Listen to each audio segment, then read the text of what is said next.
Rage is revolutionary. Rage is tasty.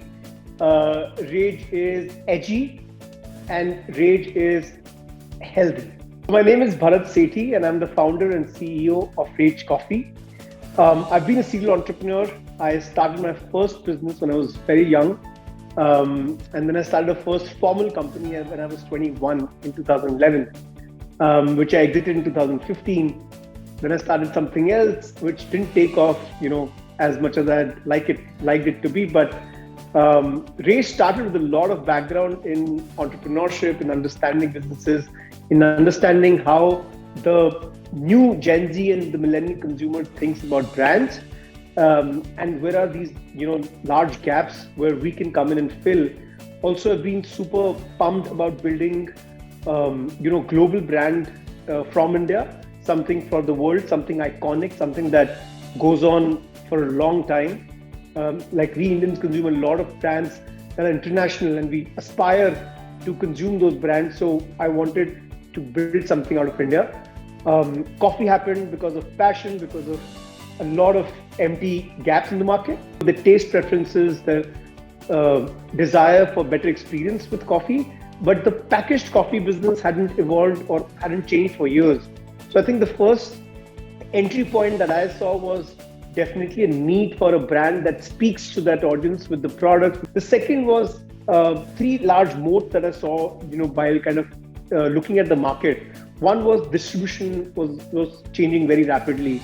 So the ability to build the brand online, market the brand online while having an omni-channel distribution, and actually just distribution agnostic. Wherever there would be something, it would sell. Whether it be online, whether it be offline, but the majority of the brand building happens online is what the big moat was. Because I've been a sports person all my life, so I really wanted to have some impact on the young consumer of India who's not prioritizing health as much, or not even looking at a label, or not even thinking about what they should be eating and how they should be eating. How do I add value there in some form?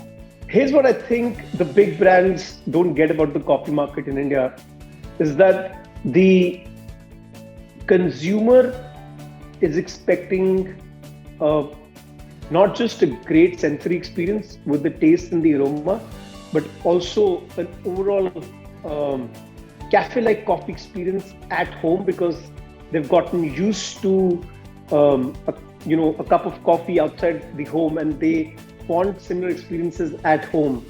So I think one thing that is really going to change with coffee is definitely around brands realizing the need for a far better product than they're currently serving in the market. If you're competing with a big established coffee brand, you need to, number one, create a very differentiated, very innovative product. That's the first thing. The second is build the brand with a different take, with a different kind of communication, a brand that speaks to the 18-25-year-old of this country, like they would love to hear you. So that's the second thing, which is how you communicate with your audience. The third is digital disruption / data / distribution. All of these dynamics play into building a brand today. So Reach is becoming bigger, and we're learning new things every day. I think some of the fundamental learning that I've had as an entrepreneur in the last couple of years has been predicting the macro, predicting and understanding where the market's going, how the consumers are evolving, how their preferences are evolving, and I think that creates a big moat in the ecosystem. We're learning a lot about distribution. We're learning a lot about brand building and use of a large celebrity, a very well-known face with us.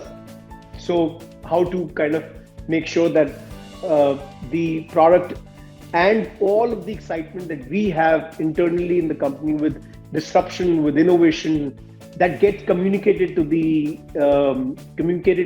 most of the customers. There are three things that you should keep in mind while building a brand online. Number one is definitely a product that is original, that is truly differentiating from the market and is innovative. I think that's the main thing. The second is an understanding of who your customer is and how are you going to reach them through which channel. I think that clarity should be there in the first couple of months in the business. And the third would definitely be exceptional customer service, exceptional customer experience. Till the time somebody doesn't go wow when they purchase your product online, it's in today's time, it's going to be hard to get them back. Our vision is to continue doing what we're doing. Our vision is to touch about 15,000 outlets by the end of this year. Our vision is to launch some very innovative products that we've been working for years on in this current year, in 2023.